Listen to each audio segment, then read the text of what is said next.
sometimes in life, you've got to be a prick. You've got to be nasty. You've got to be unprofessional.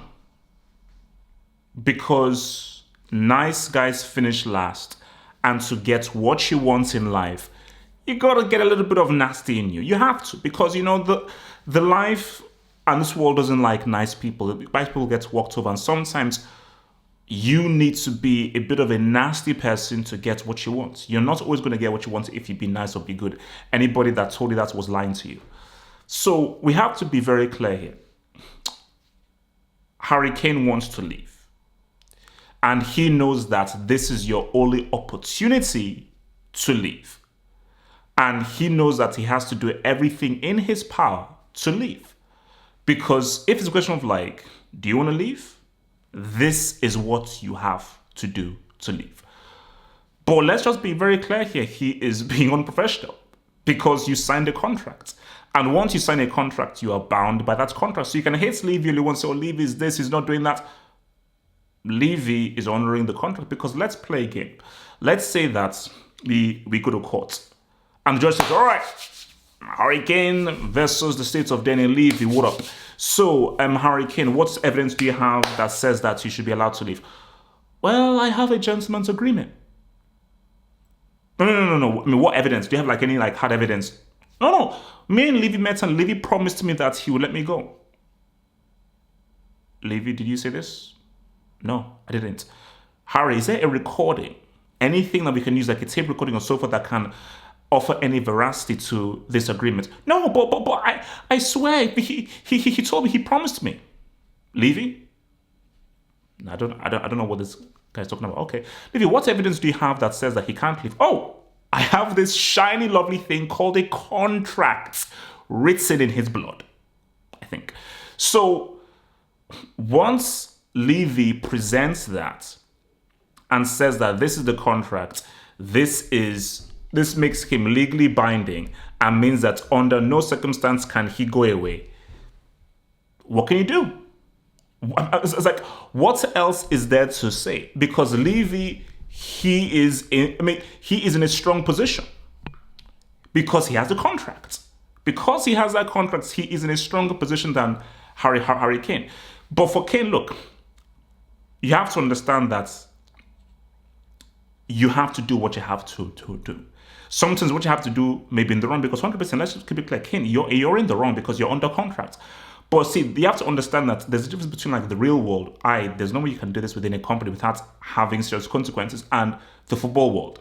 Because we saw it happen with Dimitri Payet, we saw it, I think, happen with Van Dijk, and even maybe Mars, where the player goes on strike. And because you go on strike, you create a toxic environment within the dressing room.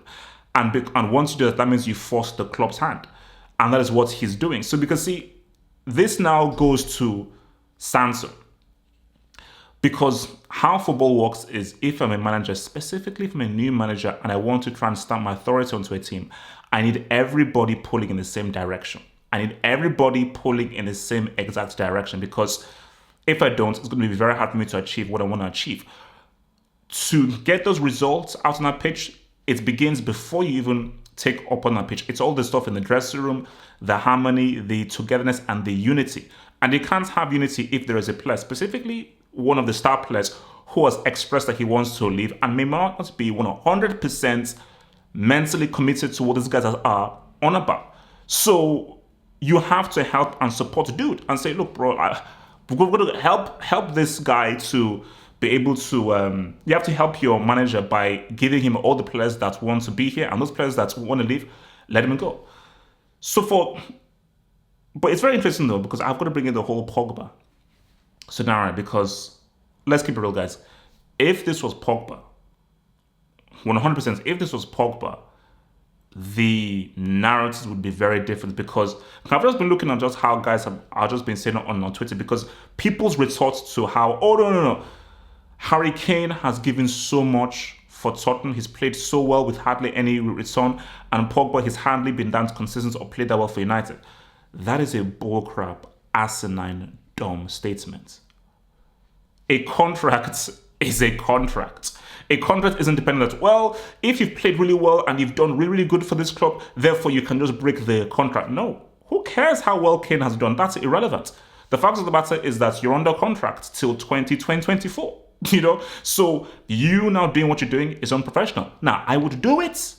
And I support any player to do this because if you want to force a move, do what you have to freaking do. That's how the world works. The way the world works is sometimes you've got to get ugly and nasty. Anyone that says, oh, you have to play nice, no. Sometimes to get what you really want, you've got to take some shortcuts and you've got to annoy some people and you've got to be maybe a little bit of a dick, But make no mistake, the energy that people would have shown to Pogba for doing this, I want the same energy shown towards Kane. Because we know that, because I criticized Pogba. That's someone when he could have moved. I think it was before the 2018 World Cup. What I said, bro, be nasty. Do what Pirates did. But Pogba, he played nice. He was quiet. He sat back. Didn't want to ruffle any feathers. And he was a professional. Should have maybe be given a lot more kudos for that. But the situation we're in right now is you're even now hearing that Grealish, he now wants to stay. And they say that, he wants to stay. So by him staying, because it would have been difficult to get both Kane and Grealish, so if Grealish does now stay for Villa, that now gives City the funds to really put all their eggs in that basket of Harry Kane. But I think one thing people have to understand here is club football and club football players, they're not your friends. They're not your family. The Francesco Totti, the Steven Gerrard scenario are extreme anomalies and rarities. People move on because a club isn't like this, your family place and your home. Like some clients said, oh, this is Harry Kane's home and his club. No, it's not. It's his place of work. It's his place of employment. And if he feels that his place of employment isn't giving him what he thinks he wants because he has great ambitions, then he's free to leave. That's what happens. People stay here, then people move. That's what happens. So you now chastising any player for wanting to leave your club because a player should be bound to this club for life. You're being moronic and you're being unrealistic. It's going to be difficult for Kane because these things are going to be interesting. Levy doesn't play around. You see, for Levy, I have to respect him because he's consistent. Whether you like someone or you hate someone, you have to respect someone for being consistent, where you know what you're going to get from him. You know that he's a hard negotiator and he's not going to get anything less than one kobo of the valuation. That is what he did with Modric. So we did with Bale, and for 100%, that's what he's going to do with Kane. You see, Levy doesn't really care about how well Tottenham do footballing-wise. He's a businessman. So in his sense, he's not really worried about, oh, I want to keep Kane so we can be competitive. It's like, oh, of course Kane is for sale. For a price. Of course he's for sale. Yes, it's for sale. Take it, blah, blah. For a price. And if you don't pay that price, oh, you can step right off. So that's the scenario. It's as simple as this. Unless City meets the valuation, Kane ain't going nowhere. And if I was to hazard a guess, maybe Kane stays, but there is a price. So the question is, because I can't be Nostradamus, I could just hazard a guess, but the question is, will Man City meet the exact valuation, not one kobo less? Can Man City meet the exact valuation of Daniel Levy? That's the real question, man. Like, subscribe. I'll see you in the next one. One love.